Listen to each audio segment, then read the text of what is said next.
4 फरवरी को Barkatullah youth forum Bhopal और team BBM ने मिलकर भोपाल के आखिरी नवाब हमीदुल्लाह खान साहब को याद करते हुए खिराज अकीदत पेश की।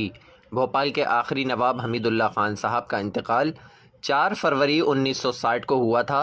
उनकी बरसी पर बरकतुल्लाह यूथ फोरम भोपाल के कोऑर्डिनेटर अनस अली ने नवाब हमीदुल्लाह खान साहब को याद करते हुए कहा, नवाब साहब उस दौर के प्रोग्रेसिव विजनरी सोच रखते थे। यही बात उन्हें उस दौर के बड़े लीडरों में शामिल करती थी। अनस अली ने कहा, लंदन में राउंड टेबल कॉन्फ्रेंस जो उस दौर की सबसे अहम कॉन्फ्रेंस में से एक थी, जिसमें मुल्क के टॉप लीडर शामिल हुए थे, उस कॉन्फ्रेंस में नवाब साहब ने राजा रजवाड़ों के नुमाइंदों के तौर पर शिरकत की थी। आज नवाब हमीदुल्लाह खान की बरसी है और भोपाल की आवाम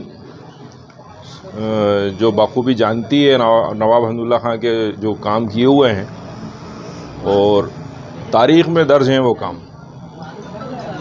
और नवाब हमीदुल्लाह खान एक दूरअंदेश आदमी थे और उन्होंने भोपाल को राजधानी बनाने के लिए जो कोशिशें की थी, वो कोशिशें यकीनी तौर पे एक तारीख़ का हिस्सा हैं वो।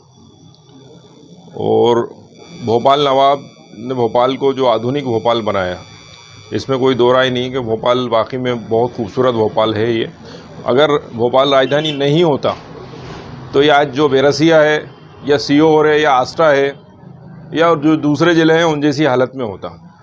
और यकीनी तौर पे भोपाल को राजधानी बनाने के बाद हमीदुल्लाह खान साहब ज़्यादा दिन रहे नहीं, और अगर और कुछ समय तक और भी रहते और पॉलिटिक्स में भी अगर उनको हिस्सेदारी मिलती तो यकीनी तौर पे भोपाल में काफ़ी कुछ काम होते।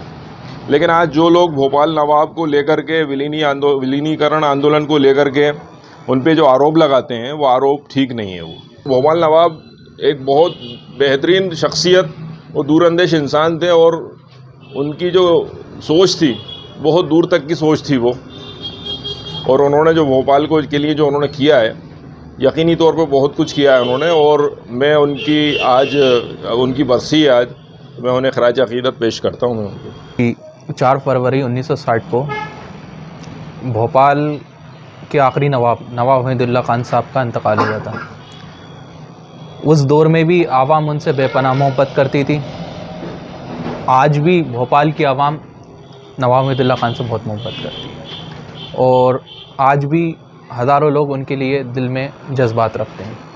नवाब हमीदुल्लाह खान साहब बाकमाल शख्सियत थे, दूरअंदेश थे, विजनरी लीडर थे।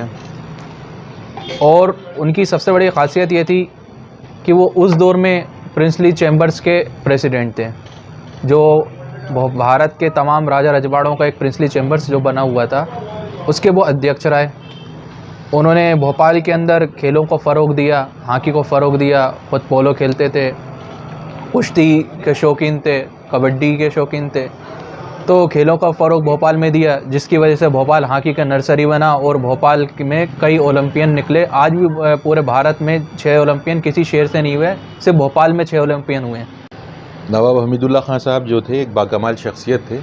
सबसे पहले तो मैं उनको खिराज अकीदत पेश करता हूँ। और जैसा कि अभी इसरार भाई ने और अनस मियाँ ने बताया कि नवाब हमीदुल्लाह खान साहब किस लेवल की शख्सियत थे, तो उनके बारे में बात करना, या आज के दौर में जो लोग उनके बारे में उठा के हर कभी विलीनीकरण के नाम पे एक जो प्रोग्राम रखते हैं हर साल, तो विलीनीकरण के उस वक्त मौके पर जो उनके बारे में उलझुल बातें करते हैं, मैं उसके बिल्कुल ख़िलाफ़ हूँ। क्योंकि इस तरह की बातें, इस तरह की तोहमत लगाना ये ठीक नहीं, मुनासिब नहीं है। उन लोगों ने कभी उनका इतिहास मेरे ख़्याल से पढ़ा भी नहीं है, और अगर पढ़ा होगा तो वो शायद उसको नकारना, झुटलाना चाहते हैं। क्योंकि दरअसल बात यह है कि इनके एजेंडे में ये सारी चीज़ें शामिल होती हैं कि हमारे जो हुक्मरान थे पुराने मुस्लिम, तो उनके ख़िलाफ़ जाना, उनके ख़िलाफ़ बदकलामी करना, बदगुमानी करना, लोगों को बरगलाना, ये गैर मुनासिब चीज़ें हैं। इस तरह की बातें उनके बारे में नहीं करना चाहिए। उनका जो एक लेवल था, एक हाई लेवल था, वो उस लेवल पर आज के दौर का कोई भी जो आज के दौर के जो इस तरह के जो नए नए पॉलिटिकल पैदा हो गए हैं ना, वो जा भी नहीं सकते। नवाब हमीदुल्लाह साहब की बरसी पे उनको श्रद्धांजलि पेश करता हूँ। और जो आज भोपाल जो कुछ भी है, जो भोपाल है, वो सिर्फ नवाब हमीदुल्लाह खान साहब की वजह से ही। और जो आज भोपाल की तारीख़ को मिटाने पे लोग लगे हुए हैं, उनको भी सोचना चाहिए कि भोपाल को जो तारीख़ी नाम और भोपाल को जो आज एक राजधानी बनाया गया है वो सिर्फ़ और सिर्फ हमीदुल्ला साहब की मेहनत की वजह से और उनकी कोशिशों की वजह से आज भोपाल राजधानी है।